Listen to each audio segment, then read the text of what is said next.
Hello, everyone. So, I just want to introduce myself. My name is Michelle Richardson, and I work at the American Nicaraguan School in Managua, Nicaragua. I have been a counselor for over 18 years, a certified school counselor, and now this past year I've become a college counselor. So I'm going to give you a brief lesson on College 101 for those of you that are starting the college process or the college search, as you would say. And it's never too early to start. So first of all, I want to talk a little bit about the terminology of what is a community college, a liberal arts college, a university. Community college is usually a 2-year college, and they usually, you can take your credits, and you can usually either transfer or take your credits to a 4-year college.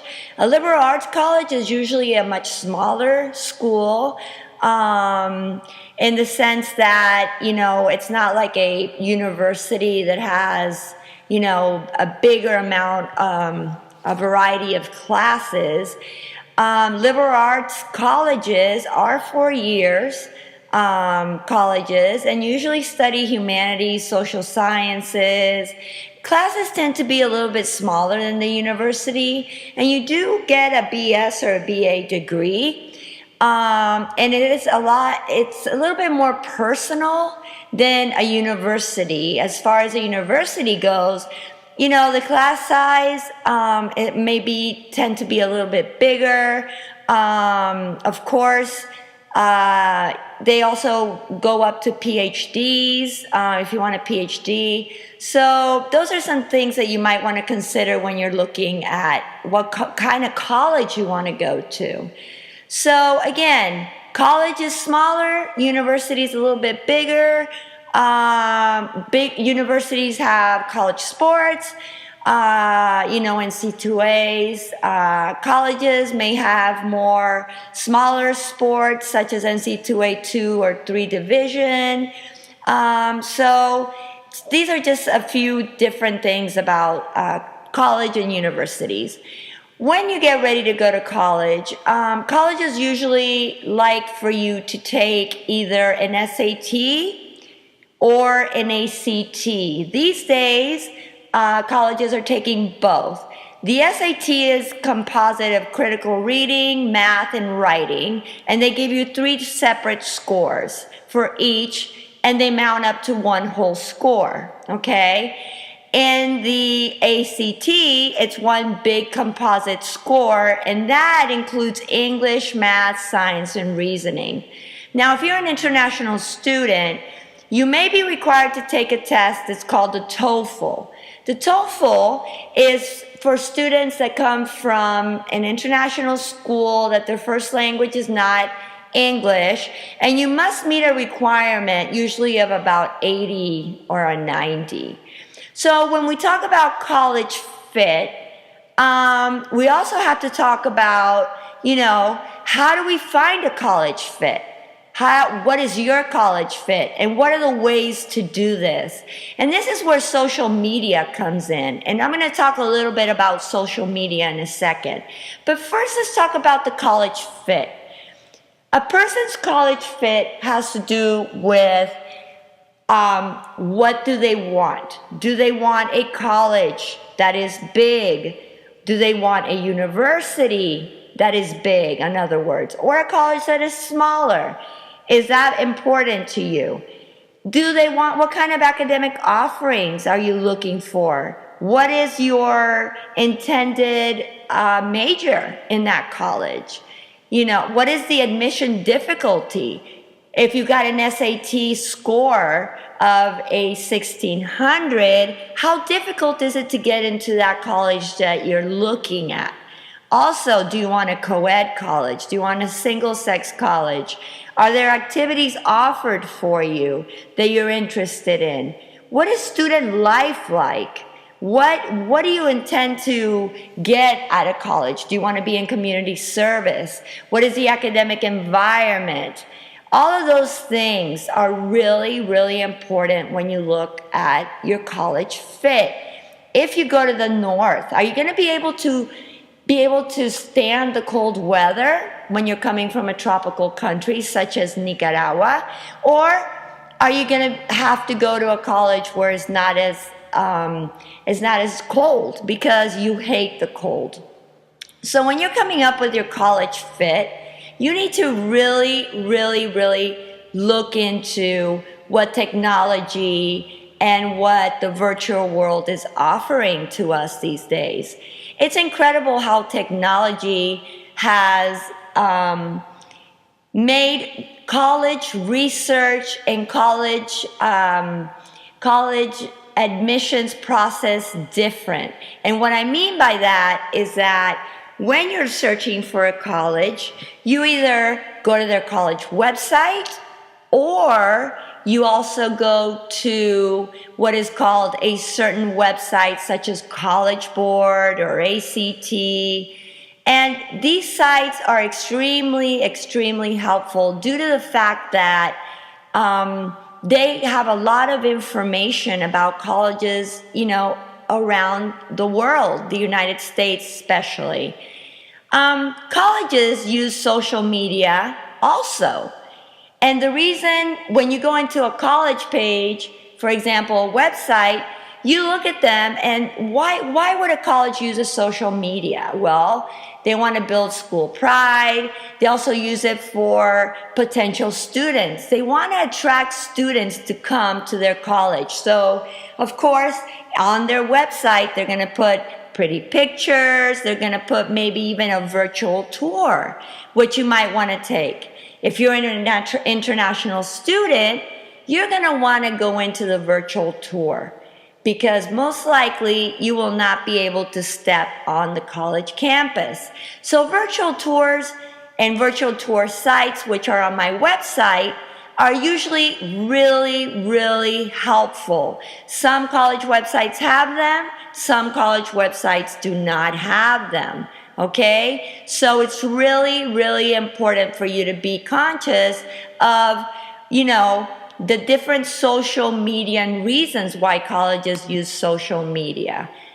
Now, social media, as we're calling it, when we're looking at college fit, you need to look at, for example, you need to try to broaden your aspect of how are you going to find your college fit. So there are many different things that you can look at. One of them could be, of course, we talked about it already, the college website.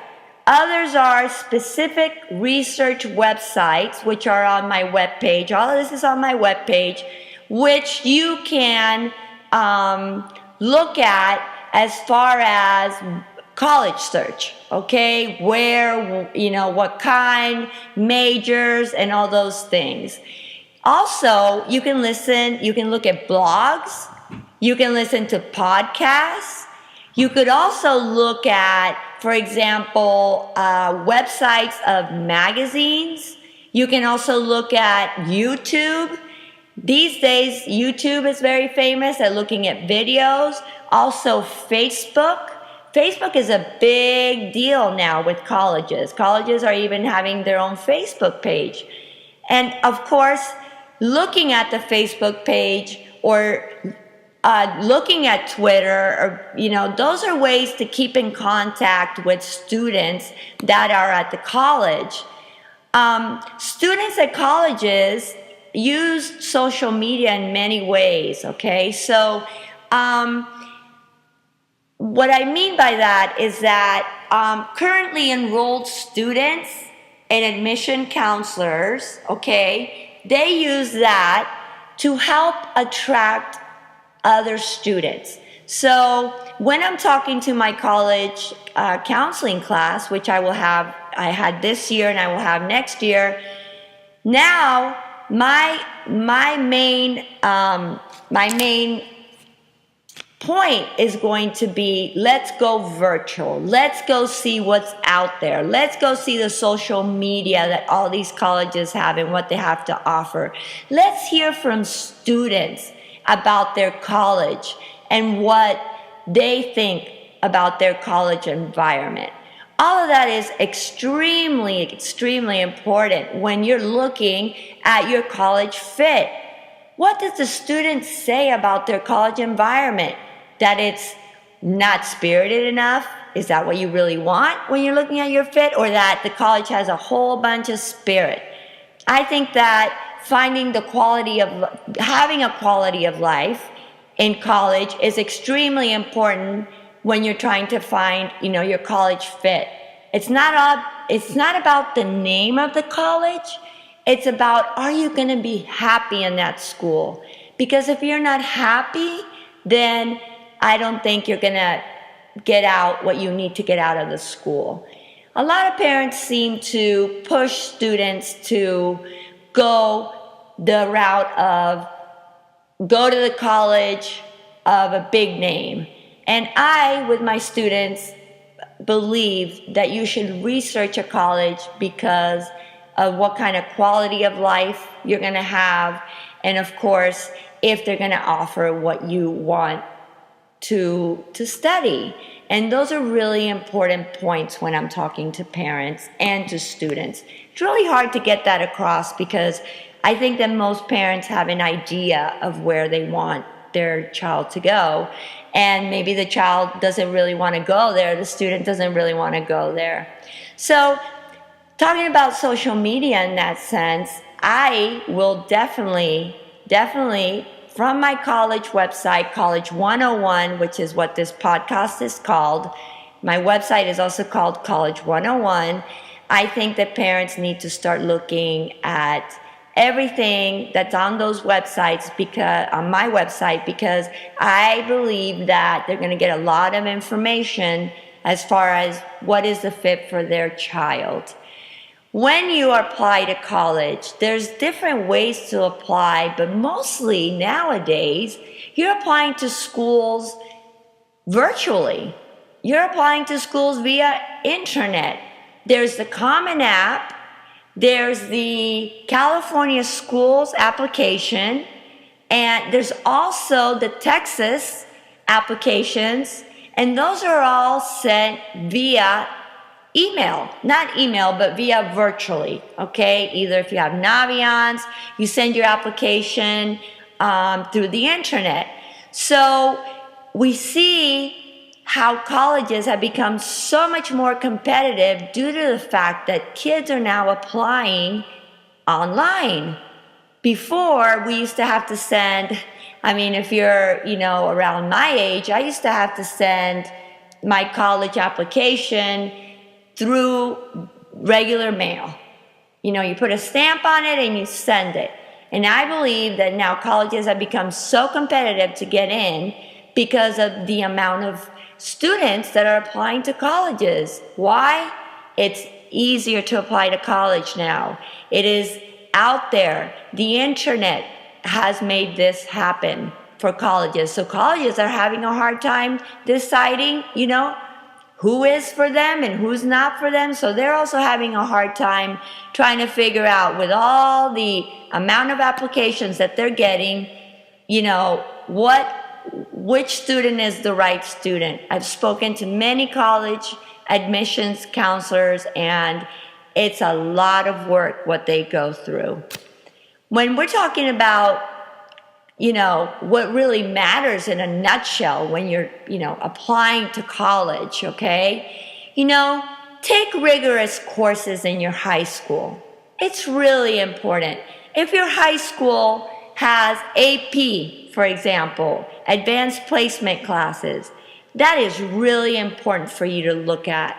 Your grades are important. From 9th grade through 12th grade, your grades count. And I talk to 9th graders every day and I say, guys, your grades really count.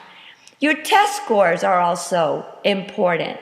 They're not the thing that get you into college, but most colleges, if not all, look at test scores.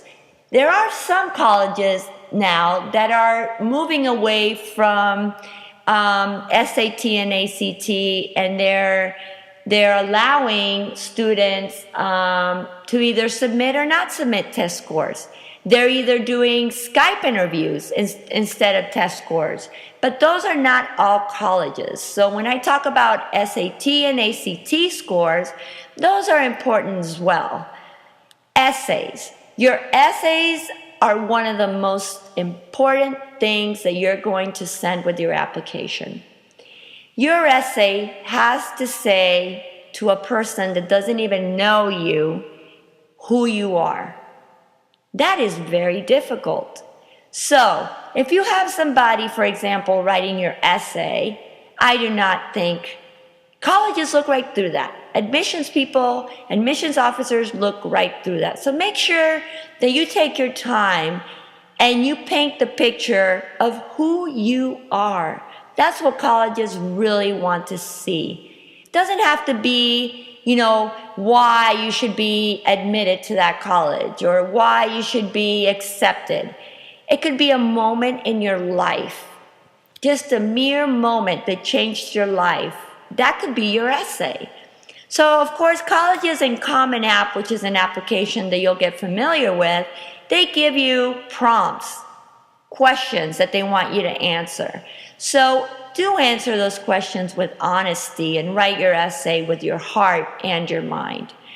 Extracurricular activities are really important when you're applying to college because they like students that are, not only smart in the classroom, but they're also either in the community, helping the community, they're in sports, or, they're doing other things like the all-around type of student. Recommendations are important.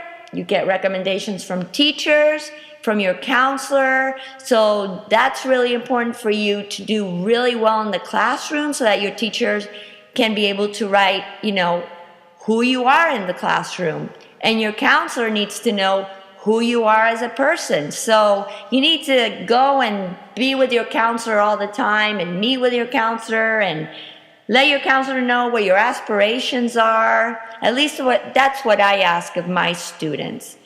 So, how can I help you today? What I can tell you is start your research early. It is extremely important. Please go into my website, College 101, Weebly, and I will give you exactly the address for that.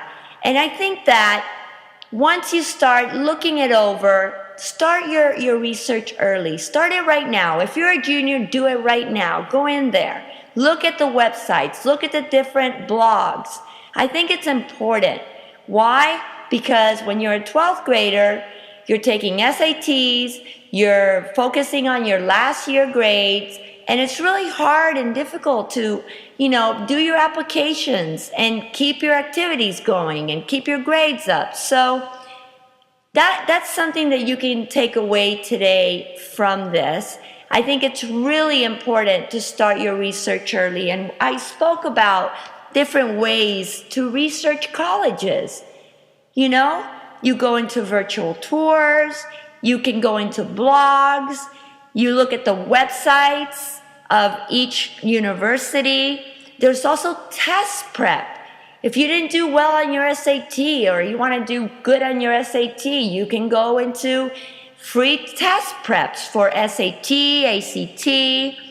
There's also really good college search sites that you can look at, and you can find those, of course, on my webpage. How about special populations? How about student athletes? How about students with disabilities?